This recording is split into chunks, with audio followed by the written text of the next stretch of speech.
We will be finishing up Mark the 10th chapter by looking at verses 46 through 52. This is a section commonly known as the healing of blind Bartimaeus, and as we read through the text you will see why that has sometimes been the title of this particular section. It says, "Now they came to Jericho, and as he went out of Jericho, his disciples and a great multitude, blind Bartimaeus, the son of Timaeus, sat by the road begging. And when he heard that it was Jesus of Nazareth, he began to cry out and say, 'Jesus, son of David, have mercy on me.' Then many warned him to be quiet, but he cried out all the more, 'Son of David, have mercy on me.' So Jesus stood still and commanded him to be called.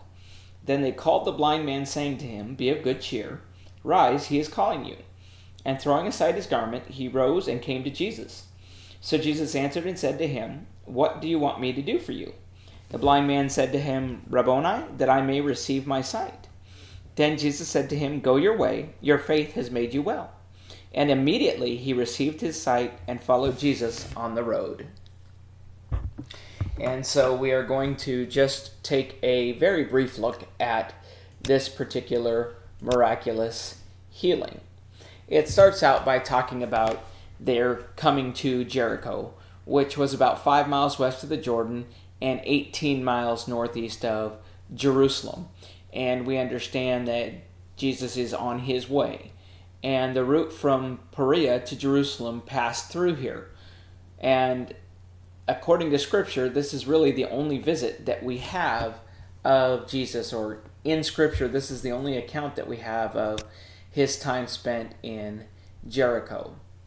And then moving to continuing verse 46, it says, "As he went out of Jericho with his disciples and a great multitude." So the disciples again here is referring to his 12 apostles. And the crowd could include many on their way to Jerusalem for the Passover. It may not. However, we know there is a large crowd that tends to follow Jesus wherever he goes, based on how they have heard of the great things that Jesus has done, and many times they follow after him, hoping to either witness a miracle themselves or possibly even have a miracle done for them. And then we get the description of blind Bartimaeus, the son of Timaeus, sitting by the road begging. And this is one of the very few instances where Mark actually records the name of the one healed. Most of the time we get a description of the individual or the persons being healed, but we don't get specific names. In this particular case, we do have the name of Bartimaeus. And this idea of sitting by the road was a very common thing for the beggars. They would do this near big cities because that would allow them to come into contact with the greatest amount of people. So it makes sense that they're going to try to be in an area where there is a great deal of foot traffic and where hopefully they can receive the most alms for their begging. And really, begging was about the only way for a blind man to make a living.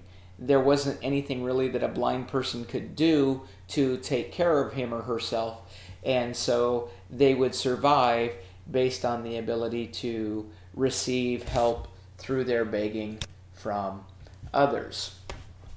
In verse 47, "And when he heard that it was Jesus of Nazareth, he began to cry out and say, 'Jesus, son of David, have mercy on me.'"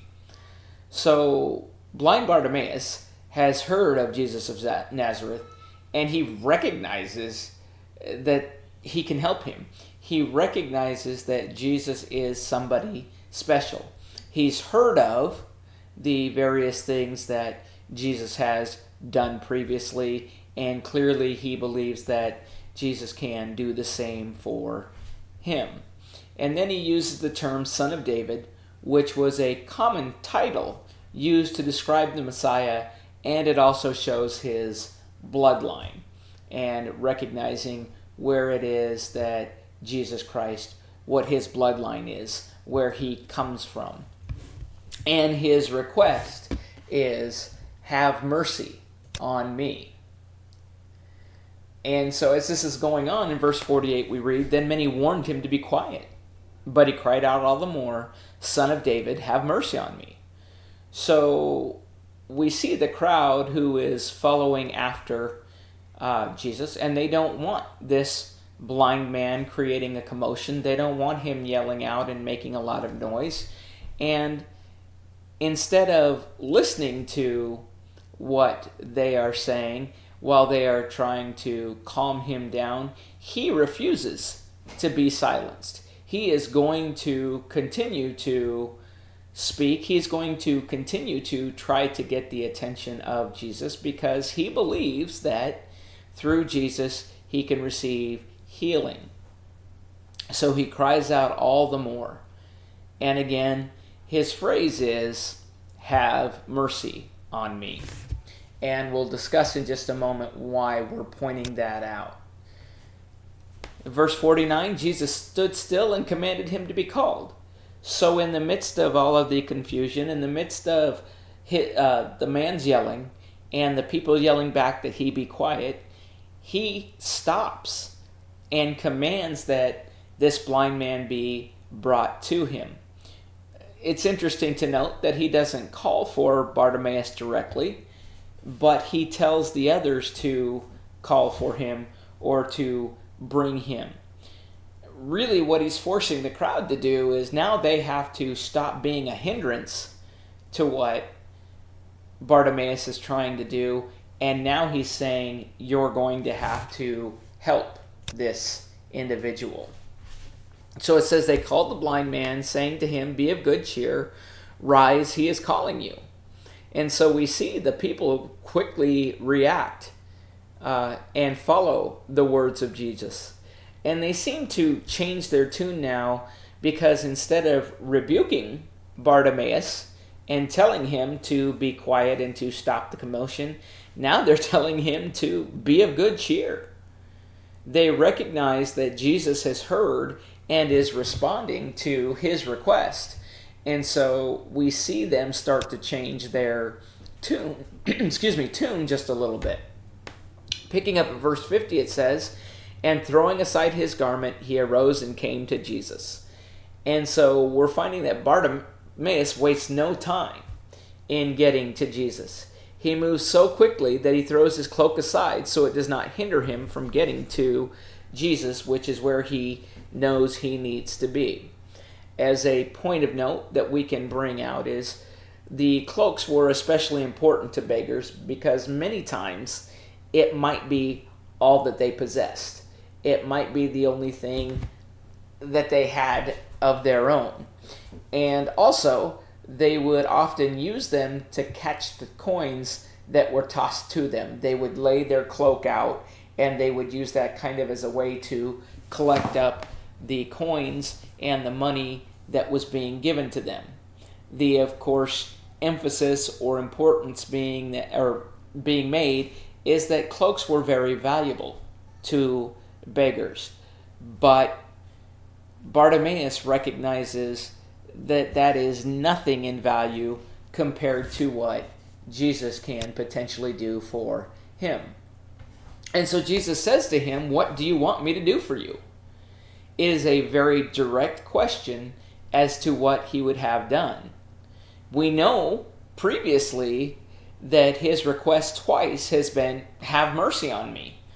But as you look at that, that's a somewhat broad description. What does that look like? When he says, have mercy upon me, what is it that he's really asking for? And so Jesus is wanting him to be very pointed and very direct as to what it is that he would have him do. And so the blind man responds to him, Rabboni, that I may receive my sight. And this term Rabboni is a term of respect, basically meaning my Lord or my Master. He is humbling himself as he begins to speak to Jesus. And what he's done now is he's moved from that very broad request of have mercy to the very specific request that we know he desired to begin with. And that is his desire to have Christ to help him receive his sight. So Jesus said to him, go your way, your faith has made you well. And as we look at this section of Scripture, we can see that it is faith that he has that causes him to cry out to Jesus rather than to just let him pass by. It's faith that causes him to know that if he can get to Jesus, that Jesus has the ability to heal him. Faith enables him to recognize Jesus as the Son of David. He believes in what's been said of the Messiah, and his faith in that causes him to recognize that he does fall under that category of the Son of David. Faith causes him to act in humility with his request, recognizing first and foremost that Jesus can help him, but also recognizing who Jesus Christ is and recognizing who he is as an individual. It's faith that causes him to submit to Jesus, and it's faith that allows him to share his specific need. And then ultimately, as was stated by Jesus in verse 52, it is his faith that has caused him to be made well. And the concept, or our particular set of passages closes with this. Immediately he received his sight and followed Jesus on the road. So again, as is always the case with Jesus, as opposed to supposed faith healers today, the healing that takes place occurs immediately. It's not a thing where he says to the people, go your way and in a few days you'll be made well, but it's instantaneous, so that all who are there, all who are present, can actually see that it's taken place. Bartimaeus does not have to wait any length of time to receive his healing. Instantly, he receives his sight, and he shows his thankfulness by following Jesus on the road. He knew he had been blessed, and he responded appropriately. And there's a lot of ways that we can tie those thoughts into being thankful for what Jesus has done for us, and the idea of responding appropriately to what Jesus has done. That can bring out a lot of ideas and concepts and talking points as we continue to try to teach others. So we will close out with verse 52, and we will pick up, hopefully, in the not too distant future, beginning at chapter 11.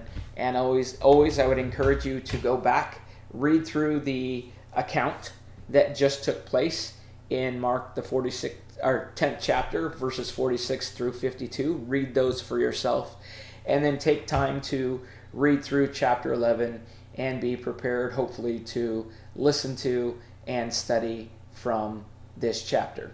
Thank you.